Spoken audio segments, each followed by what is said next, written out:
Good morning, good afternoon, good evening, and welcome wherever you are to our latest FreeThought Hour with our special guest. I'm really pleased to have a wonderful guest tonight, which is, he is a street preacher. Never heard a street preacher, but he's a street preacher with an angle because he's a Pastafarian street preacher. Who ever heard of such a thing? I think he's billed himself as the world's greatest Pastafarian street preacher. Let's meet him. Mitch, how the devil are you? I am very, very well. Hello there. Did I unmute my mic right? Hi.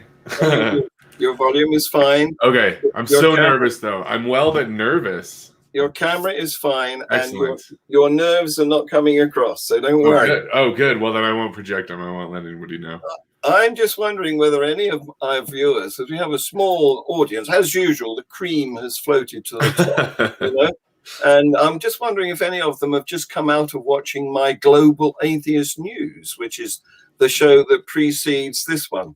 But maybe they'll tell me if they have. But if they haven't, I'd like to encourage them to watch my Global Atheist News, which goes out at 8 o'clock UK time. So that would be, what would it be where you are, Mitch? Right now it's 1:30, and so 12 30 would be. Yes, so that would have been 1:30 in Mountain Time, yes, and 12 noon in California, and 3 p.m. in Eastern Standard Time. Yeah.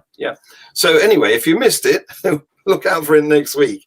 It's when I do a weekly review of how the religious have impacted humanity in the past 7 days. And quite a lot of it is not very good news, I'm afraid. But there's horrifying things going on all the time, particularly in countries like Nigeria and Pakistan, because it's a world news, global atheist news. But I do try to end on a lighter note. Find something to laugh about at the end. Something positive that religion has done this week. Exactly. Yeah. Anyway, it's enough about me rapiding. This is mostly about you. All right. So, how the devil are you? I'm all right. I'm okay. It's very hot over here, but it's pretty hot here too. Yeah. Ooh. We got like 80 degrees, which is probably a million or something in British degrees. I'm not really sure how that translates that. If you've got 80, here's what to do. You take 30 off, and then you divide it by 2. This is, all right, that's 25. Is that right? 25. Oh, phew. Roughly 25 centigrade. This is what I do. I say, computer, how much is 80 degrees Fahrenheit in centigrade? 80 degrees Fahrenheit is about 26.7 degrees Celsius. Okay, thanks. That's how I do that. What did she say? What did she say? She said 26.5, I think. Well, there you go. So mine's a rough and ready, very close, yeah, mental method. So I'm actually going to remember that because that was really easy. It's near enough. It's near enough for the facts of life. So I'm just finding out what we've got here. You've got 26.5. We've got 16 at the moment. Now, I find that a little bit too hot because I'm acclimatized. I'm acclimatized to a cooler. Yeah.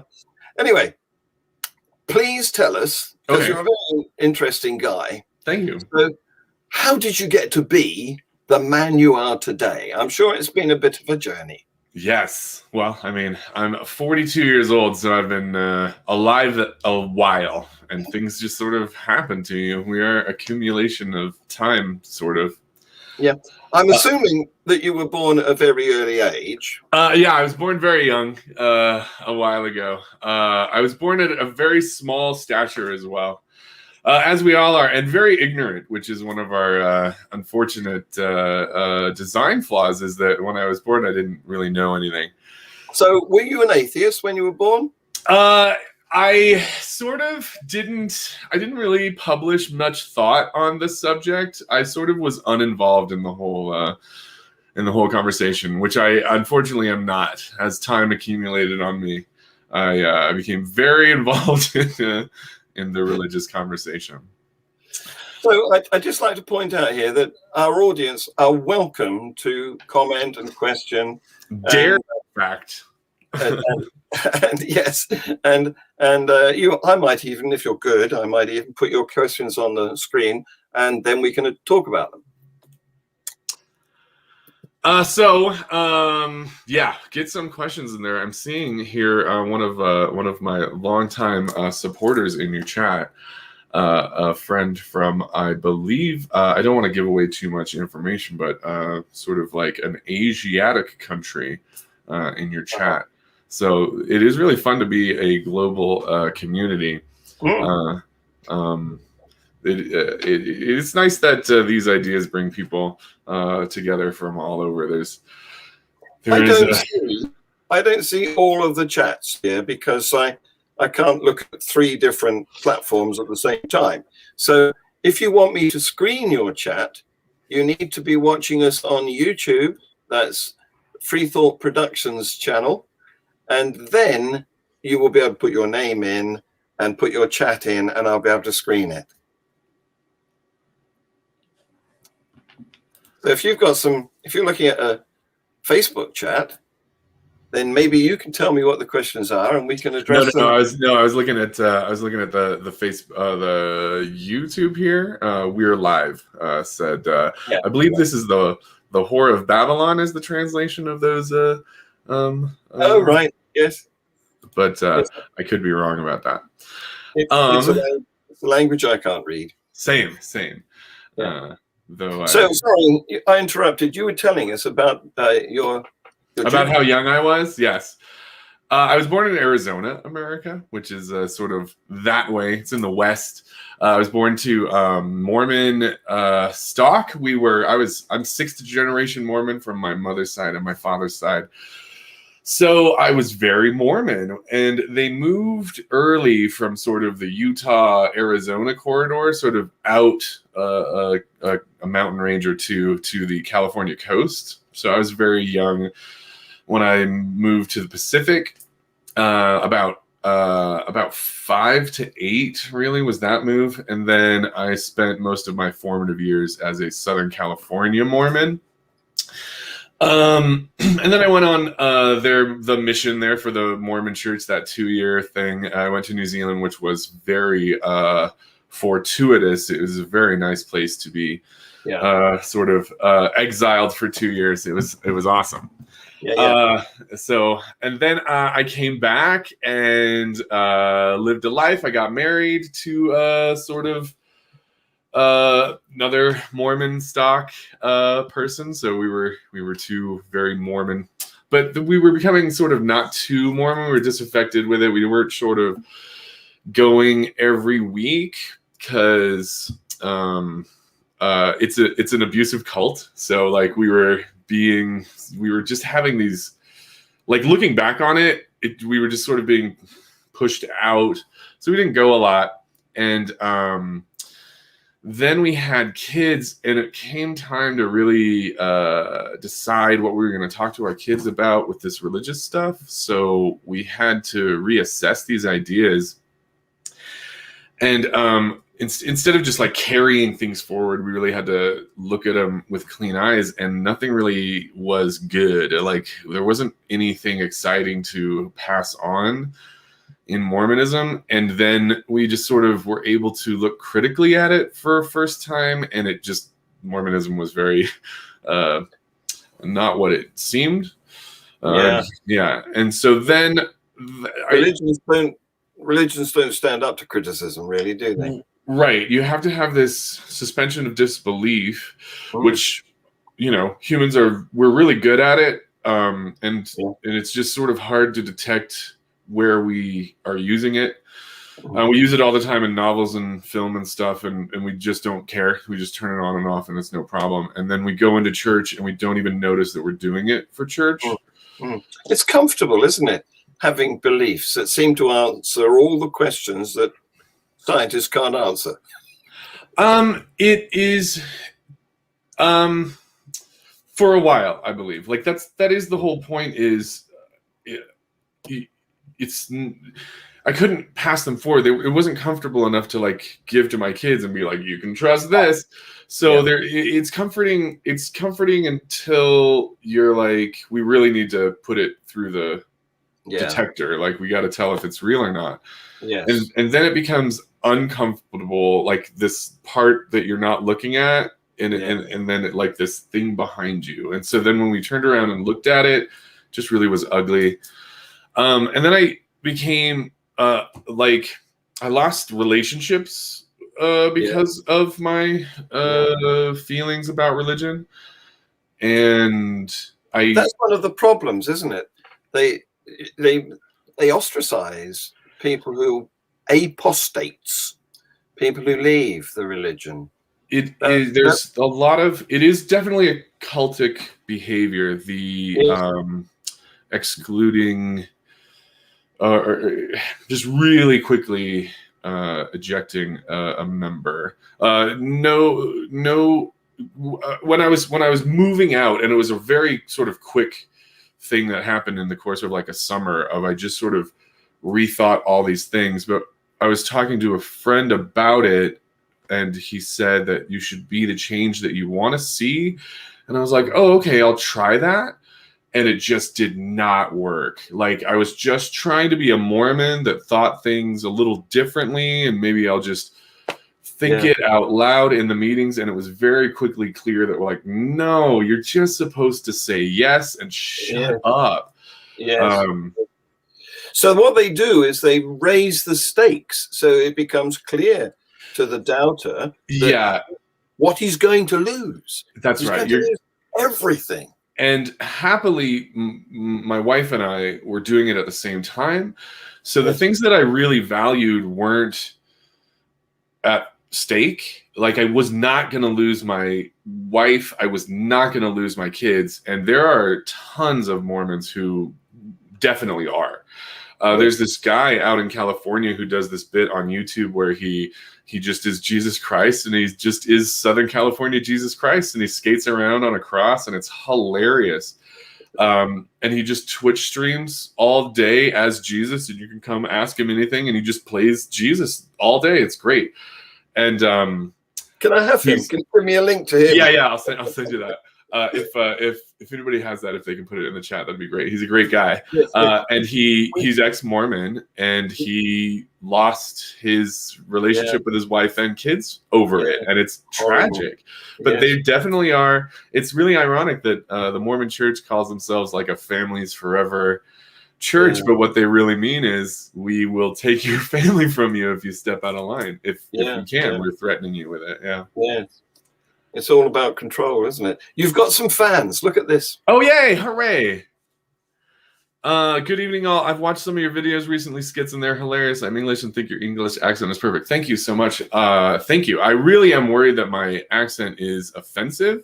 I said the same, didn't I? I said I thought you were English. Yeah, so I don't really think I'm calling it I fooled English people. I think it's I am believable. So I'm not calling you guys fools for believing it, but I am glad that that it comes across as genuine instead of just really cartoony, because that's what I think it is.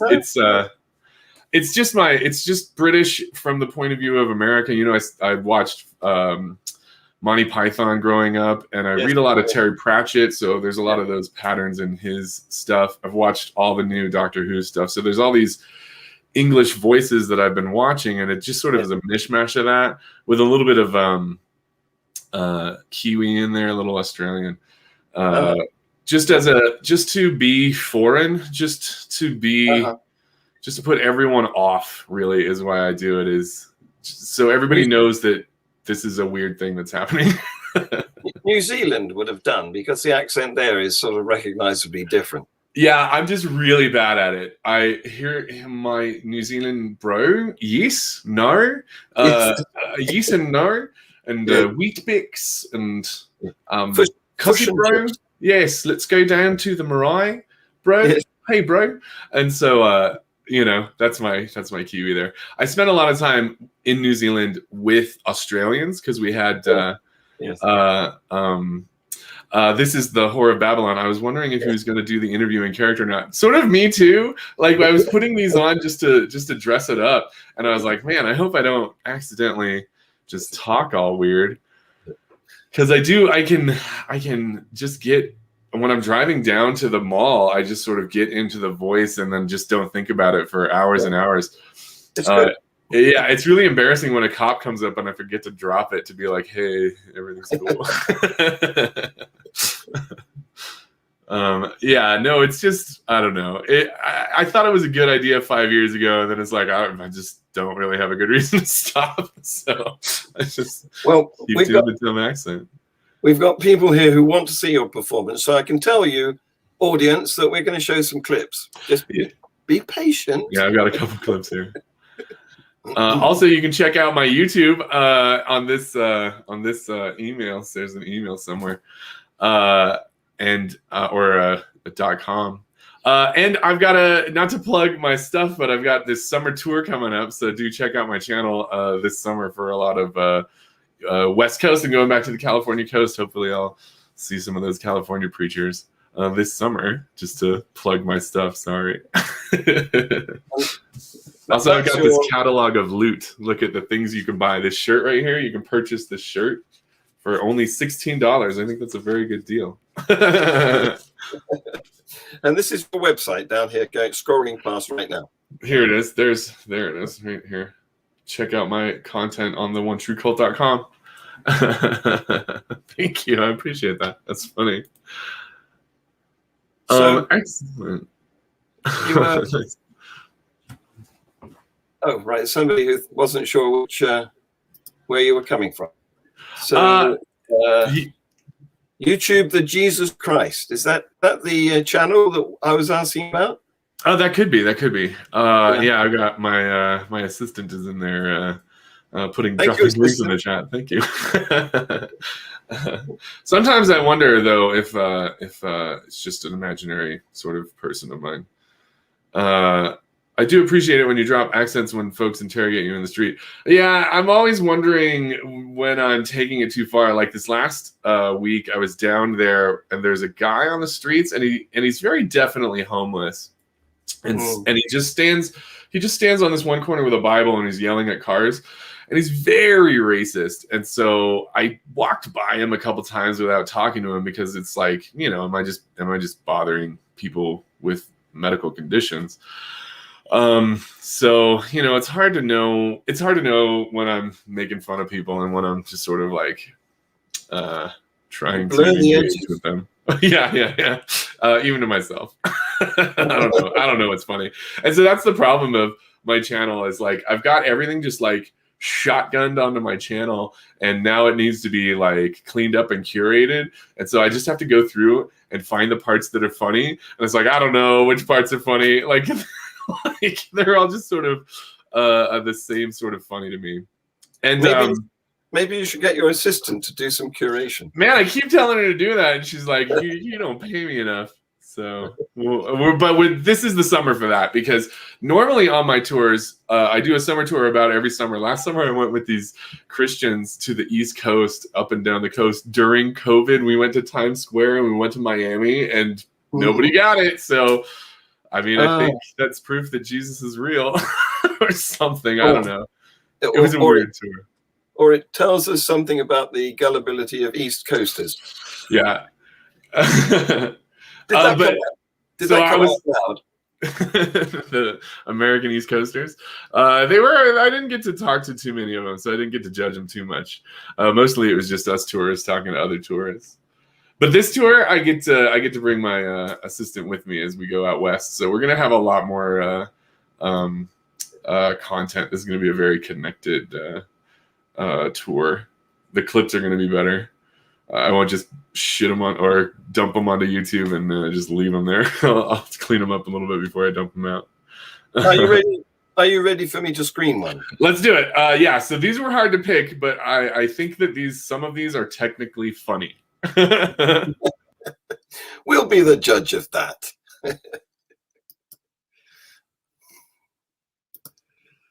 I'll try not to talk over it so that you don't.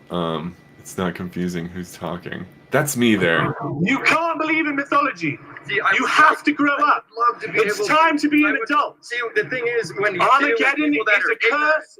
you're ignorant. I am not man. ignorant. You're ignorant. Prove it. Because you're speaking over me. A conversation means you have a No, conversation. ignorant means I don't know what I'm talking about. I am rude. I am not ignorant. Ignorant. You are ignorant because you are calling me Well, let's ignorant, have a but you mean rude. Let's have a conversation. You are ignorant. I am rude. You want to find out who's ignorant? I know Then who's let's have a ignorant. conversation. Let's have a conversation. Okay. This whole thing You know has been a what the conversation. definition of a conversation Two is? ideas going back and forth. Yes. Back And and it's been forth. happening, hasn't it? Has it really? I have it on tape Are you if you'd like to sure? review it. Yes! Are you sure? I have heard many ideas from you. One, you are for Armageddon. You said that to me. I heard it. I condemn you for it. It's a sin in my You religion. want to have a conversation, dude? Did you hear what I just said? Because I want you to hear what I just said. I'm trying to talk. You are the ignorant one. It's turning into an argument. Well, he certainly got something he wasn't expecting. Right. Right. That is one of. It strikes me that, see, last week I had a street epistemologist on. Yeah. I love those guys. Yeah. Yeah.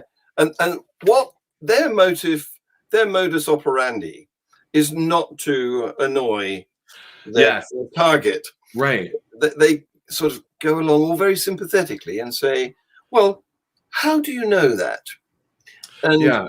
And have you talked to Anthony Magnabosco? I saw that you're following him on Facebook. Have you had a conversation with him? I've only had email contact with him, I think. But he's rad. I bumped into him like 5 years ago. Like very early, I saw what he was doing, and it's just like, this guy's got it. I like what he's doing. Yes, exactly. He has way more patience than me. If you look at his videos, they're always fully edited, and he's got the type up there. He spends so much time in post, and good for him. But man, his audience doesn't appreciate what he does for them. No, he works super hard for those guys. Yes. And I think he's great at it. I think he's really good.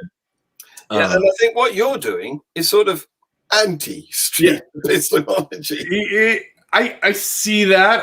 I'm not going to try to refute it, but you know, it also is.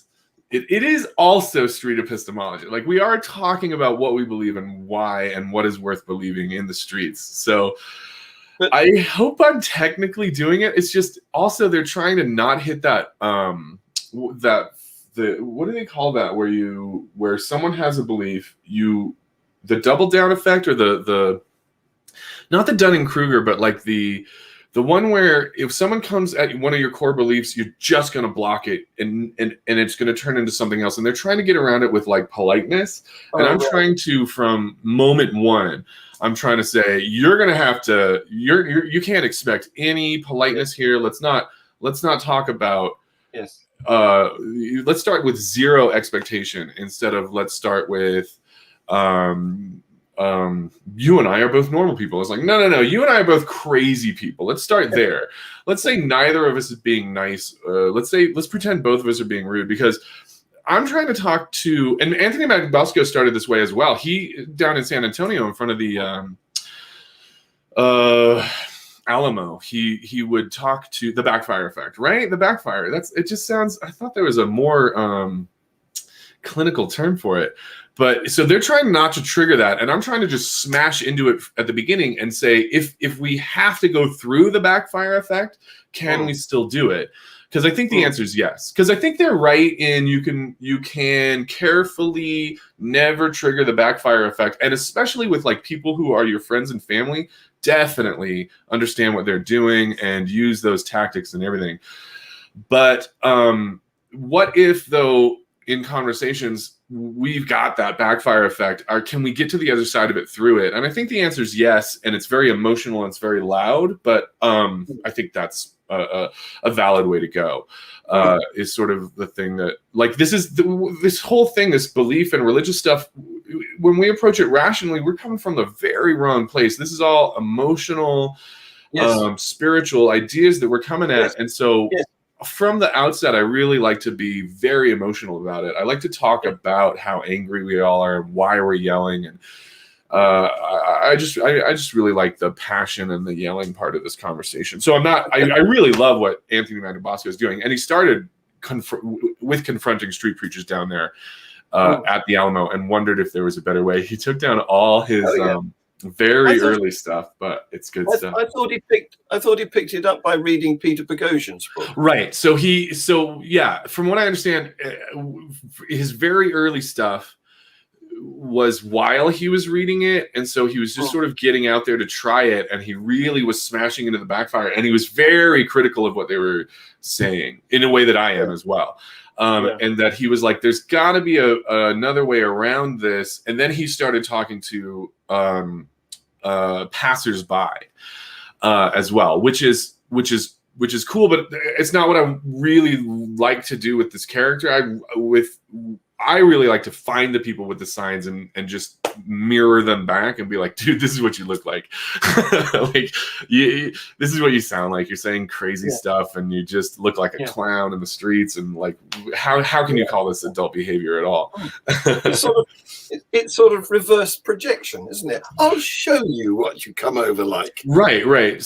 Yeah, satire. And so that's another problem with finding funny clips is I'm not really promising to be funny. I am promising to be satirical.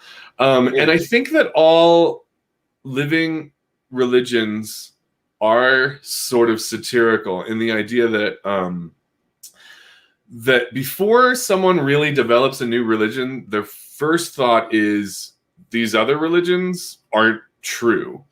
And what would a true one look like? In order to develop your own religion, you have to sort of think a satirical idea, which is, well, Mormonism failed me and the Bible is garbage, but what would a true religion look like? And so I gravitated to Pastafarianism instead of sort of like this atheism sort of idea, because I think there's something in developing a religion. I think every person should think of themselves as not immune to it, but as the prophet, like you have your own religion if you were to write it down.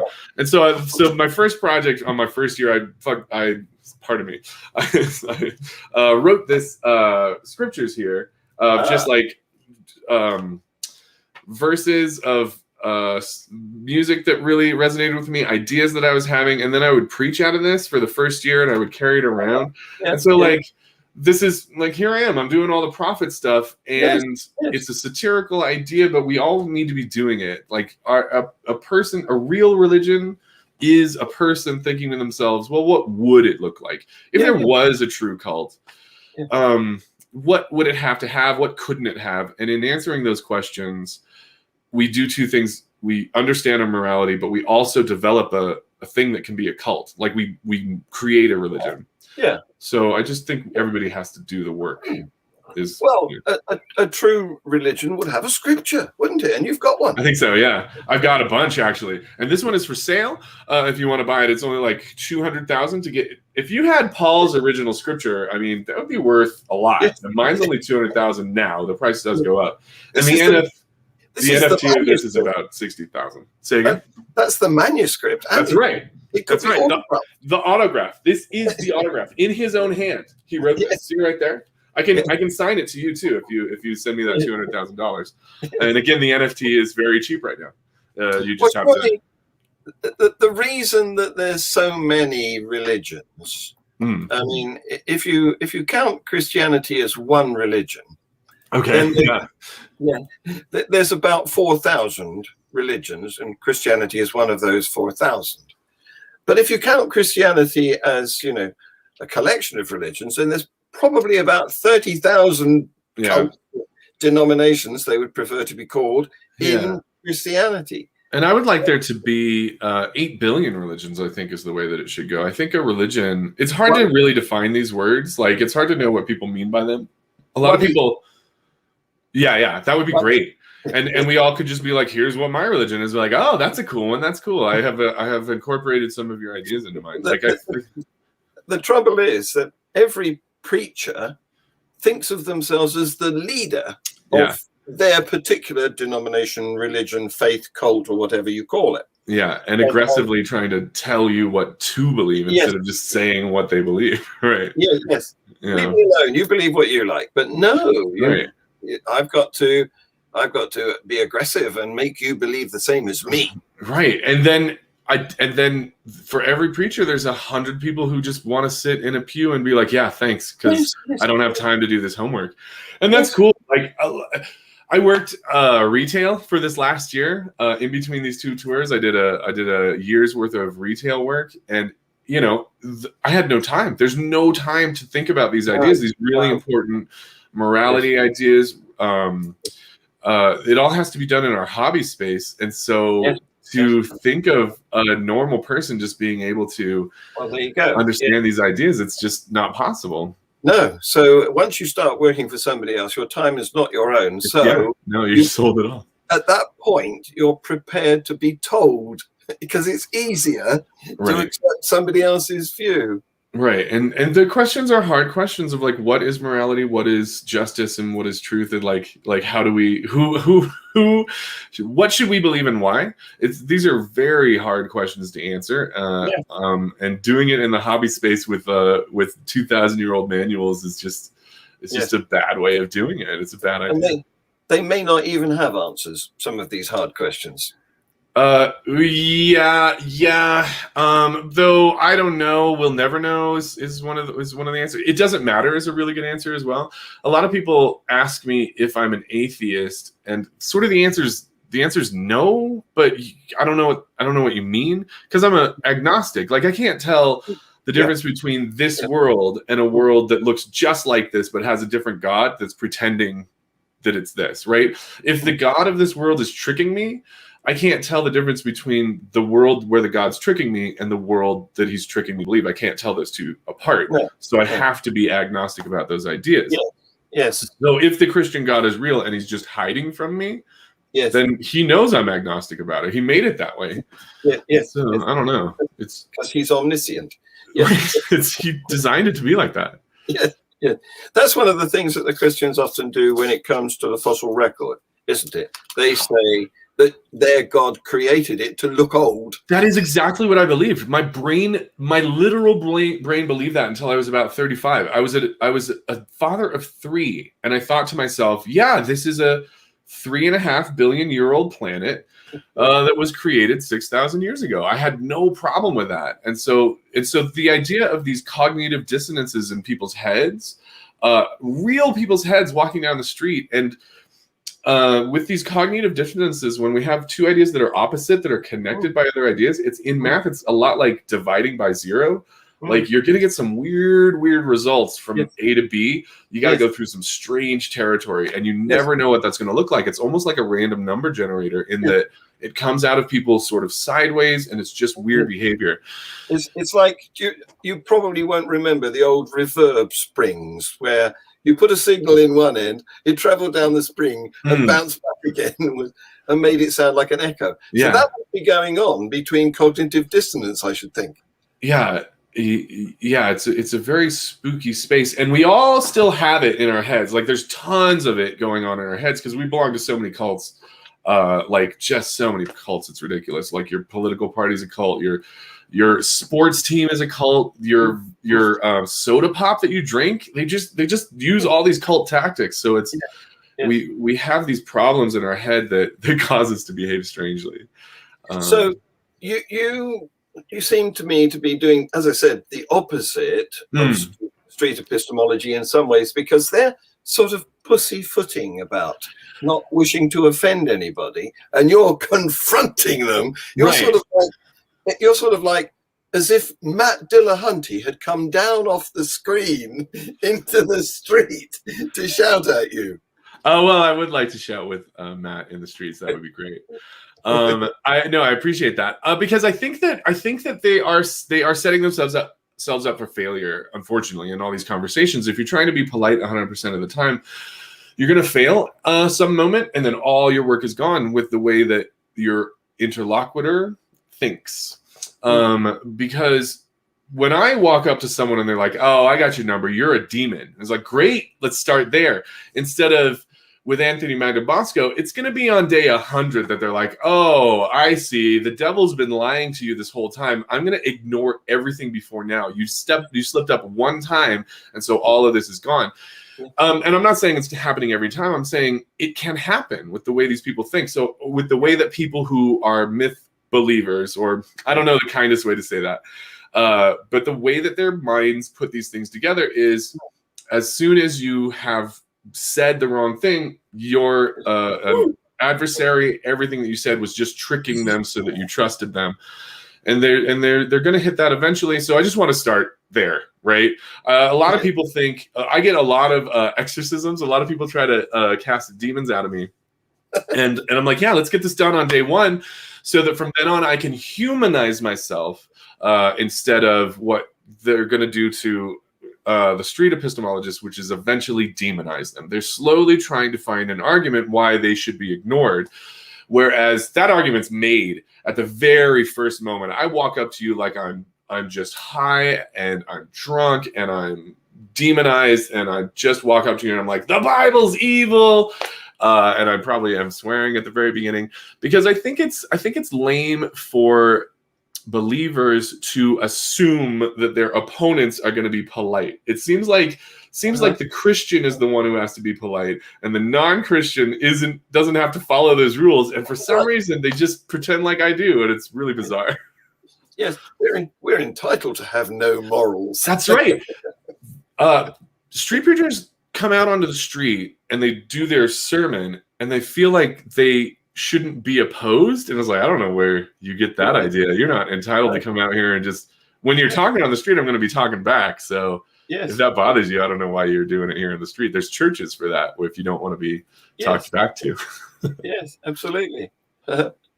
So what was I going to say? There's Scientology. Yeah. Is L. Ron Hubbard. He obviously wanted to be a leader of his own cult and invented one. Yeah. He was a kooky guy. One of the very important parts of my journey was watching that Going Clear documentary and seeing the parallels between L. Ron Hubbard and the new guy. I can't remember his name right now. David. Miscavige. That's him. That's the one. Yeah. So those two guys really resemble Joseph Smith and Brigham Young. It's really kooky. So that was really helpful. And so I'd like to go down there and preach in front of their celebrity centers and stuff. And I'll be back this summer. But did we just set up this clip? I think we did it. Well, if you meet Tom Cruise, be sure to get it on video. Yeah, we'll do. So we've got some other comments here. Look. Oh, cool. The lidge in religion is the same word as the ligament. Tie yourself to. I like to think of the idea of religion as the way that you bridge the two ideas of like the ideal behavior. Your ideal, if you were just an idea, what you would do, like in all those trolley. Here's the trolley. What would you do? And it's like, what I would do is, I don't know. My body would just react. And so there's the real you that's like hungry, and then there's the idealized you that would like be like, I would never cause trouble. I would never hurt anyone. And then like your religion is how you sort of bridge those two. And like your philosophy is very close to that. But I think everyone has a religion, even if you don't have a God belief. I think that you have a religion because it just really describes what you do in a space between two knowns, I suppose. Like maybe we know that we're all here, really. Like I'm in a body and this body's getting older and it just won't stop. And one day it's going to die. Like time keeps on slamming through my life and I'm about to hit a number that I'm not going to survive. And so that's a real thing to think. And another thing is something's going on in my head. It feels like it's going to go on forever. And so how you bridge those two ideas is your religion. Like some people might say, no, I do that with philosophy, but but that's your religion. Like those steps are what religion is. So I'm a Pastafarian as a religion. because I use these metaphors to talk about these ideas. And I'm also Pastafarian as theater because I'm trying to make money on it. So if you do want to buy this shirt, check out my catalog of loot for $12.21. This year is I put a 1 there because I was so sick of using Christian numbers. I'm like, can I get out of this? And then I did. I found a way to get out of it with pretty easy math. Well, the Christian numbers have been tweaked a few times. That's right. Yeah. Yeah. I was looking up weeks the other day on Wikipedia. I was researching like when we got that 7-day week, and apparently the Romans had an 8-day week for a while. And I was like, man, we should go back to that. You do 5 on and 3 off. Wouldn't that be great? Yeah. Well, I was listening to a radio show last night, and apparently there are 2 possible theories for why we got the month. One is the lunar cycle, but unfortunately there's 13 of those in a year, right? And the other one is the menstrual cycle, which settles down to about 4 weeks. So there's 2 possible origins for the unit, the month. That we were using month as sort of a euphemism. We're like, because it's really interesting to think about how these cultures have treated their women. Like, one of the things that happened to me when I was growing up out of Mormonism was like, oh my gosh, we did not treat our women well. Like, they are people like we are. As a Mormon, I just felt like this prince, and we had these women that we were like sort of taking care of, and now it's like, no, they're like people like me, and they have, thoughts and stuff. Do you know, I'm not sure whether this is an apocryphal tale or not, but allegedly a group of Roman Catholic bishops, and of course you can only be in the clergy if you're male in the Roman Catholic Church. Still. Hundreds of years ago, they got together and discussed the proposition whether or not women were humans. Because it wasn't explained very well in their book. They're like, here's a sort of gray area to... And I bet they invited a lot of women to that meeting. No. But the real killer to this is they had a vote. and it was a dead heat. I believe it. Yeah. No, it took we've been able to vote in America for just over 100 years, or the women have been able to vote for just over 100 years. Is that right? Like, it's very early, or I have no idea why this insane racism has or genderism has continued up into this point. It just seems nonsense. It's ridiculous, isn't it? Yeah. Here in the UK, we only gave females the vote, or began to give females the vote 100 years ago. Yeah. We didn't give it to all of them at once. Yeah, that's right. And the Age of Enlightenment was like 200 years before that. It's like, okay, you're super enlightened. Yeah. We here in our family, I feel pretty good about this. I have 3 kids. The oldest is turning 18, just graduated from high school, just to brag a little right there. But what we have been doing for the past 7 years or more is voting on who is the head of the household. So it was between me and my wife usually, but then this last time we voted, my 15-year-old daughter won, so she is like the head of the household now. She's the boss now. Yeah, so not only were we able to sort of equalize the genders by being like anyone can run and everyone votes, we sort of equalized over this age gap too. So I'm very, very proud of that. You've got me worried now because I've got a 13-year-old daughter. Yeah. She's coming up. Challenge. Power to the people. I think. Yeah. Let's show another clip. This one, you've got to start running. Do I? Like this one here? I think like this. Door to look for convicts. Let's start over. Here Hello there. I'm from the cult of the Flying Spaghetti Monster. I'm a local preacher and just going door to door to look for converts. We're just looking for converts today. Do you mind if I attempted to convert you today? Been going door to door today looking for converts. Would you mind if I tried to convert you to my cult today? I'm out of town. I'm getting ready to go to a party. Cool. So that was me just doing my very comfortable door-to-door stuff. I did it for 2 years. It was so much fun meeting people, and Yes, it really was a lot of fun. I was very good at it. I graduated. I was part of 26 baptisms while I was out in New Zealand, which is a pretty big number. My family, I am the fourth of 6 kids, and 5 of us went on missions. And I got more baptisms than the rest of them, not to brag, but put together.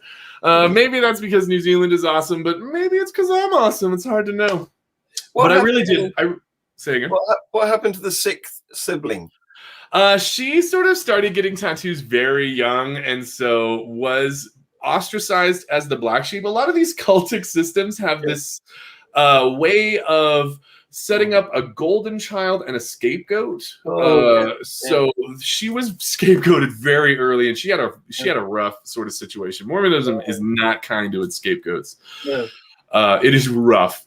So she was outed very early as a black sheep, and so didn't go. And so being the one of 6 that didn't go on a mission was not a very nice thing.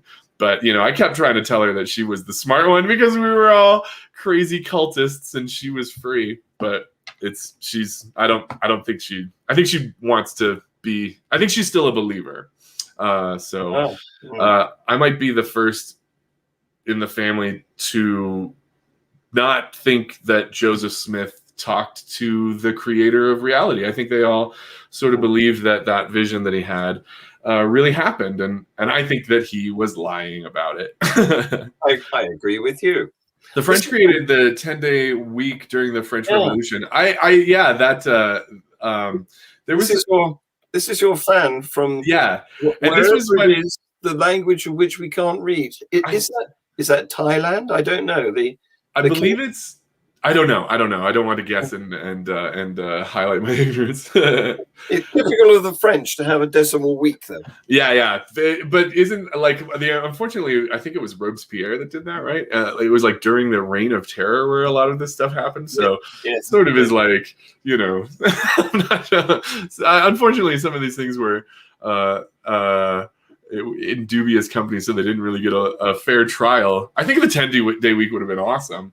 I think 7 is one of the dumbest numbers to divide anything into. I have no idea why. But it's lucky. It's lucky like 3.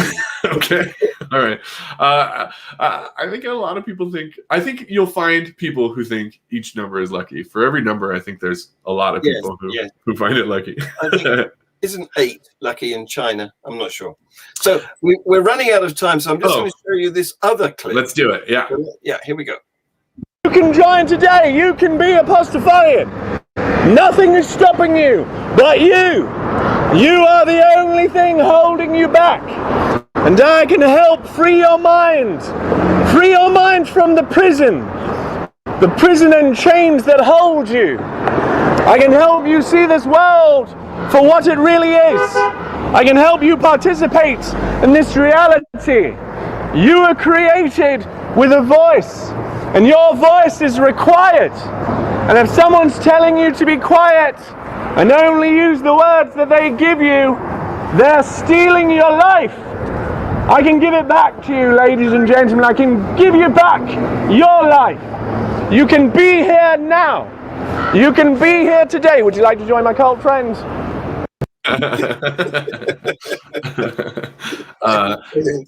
Yeah, so that's in front of the Celebrity Center. I didn't see any celebrities. Yeah, the Scientology Center. I saw. So we've got this would be a daring thing to do, I think. What do you think? The Westboro Baptist Church. I'd love to see them. They sort of shut down a lot during the Corona. Corona really slowed everybody down. We had 2 420s here in Denver. I'm in Denver, the smoking marijuana capital of America. And our 420 celebration is very big, and Corona shut it down for 2 years. We had a lot of preachers coming to it 3 years ago.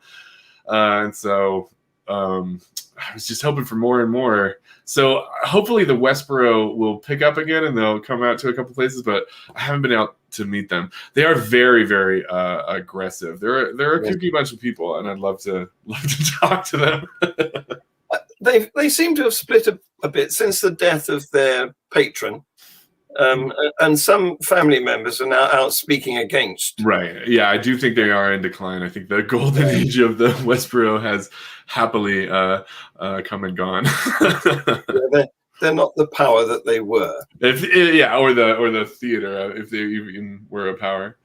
Do you think Mormon president would be bad news for the U.S. and the wider world? I think Mitt Romney would have been a better president than Donald Trump. I think Mitt Romney is one of the very few people in his group that have a reason to go against the group. So I think it's a very noble. I'm really proud of him as part of my culture for being able to say that he doesn't want to go along with whatever is happening right now. And I just think it's really ironic that he's getting booed. Like, it's crazy. Yeah. He was brave, wasn't he? Seriously booed back in Utah recently. Yes, in his home state. It's really indicative of what's going on.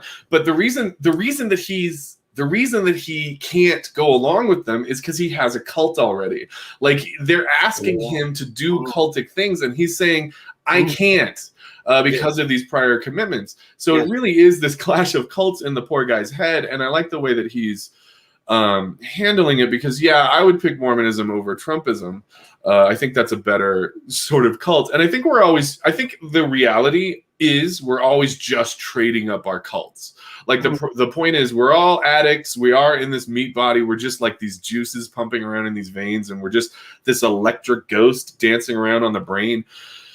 So we're just taking our ignorance and sort of ratcheting it up, less and less ignorant. We're using safer and safer cults, but we're never really going to escape that thing of, like, we just sort of are sort of broken of thought. I did miss that question. What was that next one? Oh, it wasn't a question. It was a comment that Mitt Romney is much nicer than Trump. I would have liked to have seen it. I think he would have done better in the last 4 years than Trump did. I think there's no question of that. So. Yeah.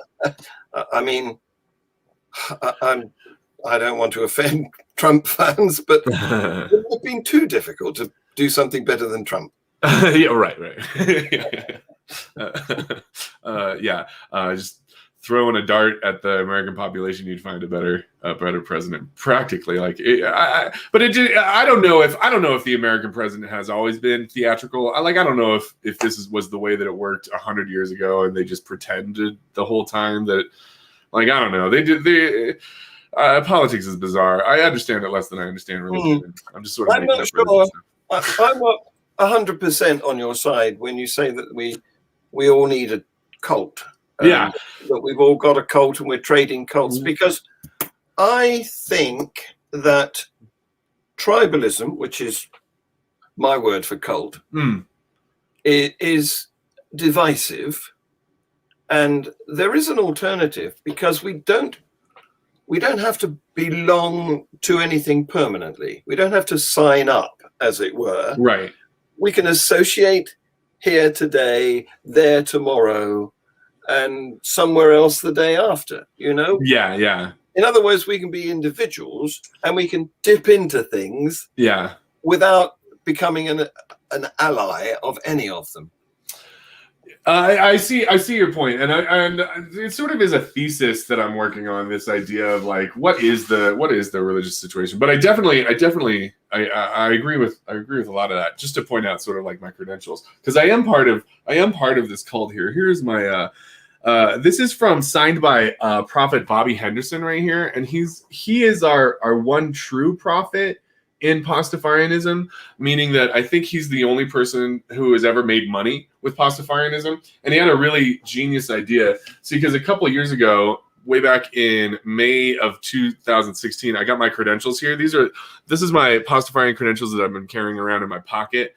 And then, like, last year or this year, he's like, you know what? I'm just going to reissue it. Everybody needs to buy new ones. And so he definitely doubled his money with these new sort of things. And I've got the card too. So I thought he was like a false prophet for a while, because he was just taking it easy. But then he just came out with this idea where he doubled his bucks. So well, what's What's wrong with an annual certificate? We have to- No, don't give him that idea. That sounds terrible. Because I can't pay for it, man. I only make $5 a month on my YouTube channel. But we have to renew our passports and our driving licenses. Oh man. So hopefully, hopefully, I'm trying to make some money on this stuff. This is not copyrighted. It's copyrighted by us. Like my art department did that, so I don't owe him any money for some of the stuff that we drew. I think we'll see. You've struck on a good thing there, because cults, tribes, call them whatever you like, if they have a culture that they're trying to sell to you in order to make you a follower of them, it's effectively a business. Yes, yeah. And the connections between the similarities between what Paul was doing and setting up this sort of like, because I picture him going from city to city and giving the same sermon, you know, very much like these street preachers go from city to city. And so the connections between these things and how everyone's trying to sell their brand and all this stuff is like, that's just what he did. That's all that happened was people fell for Paul's brand, and then they're like, it's the one true brand. It's like, okay. It was great to meet you both. Thanks very much. Oh yeah, I guess we're wrapping up. Thanks for coming, everybody. Thanks for your questions. That was fun. Absolutely. Thanks for watching, guys. But there wouldn't be much point us doing it to nobody. But if you missed it today, it will be a podcast shortly after the live transmission stops. So you will be able to see it in future. Yes, so check the links for the links. You've been doing commercials all through this show. Yes, for a tour that's coming up. Now it's my turn. All right.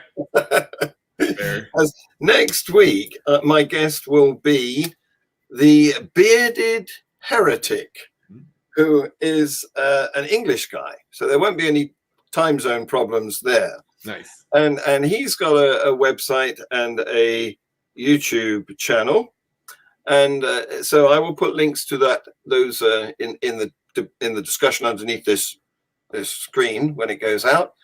And the following week, I've got another Pastafarian. Oh, cool! Who's that? Is it the following week or the week after? It's all a blur, really. I know I've got June planned, scheduled already. So it is.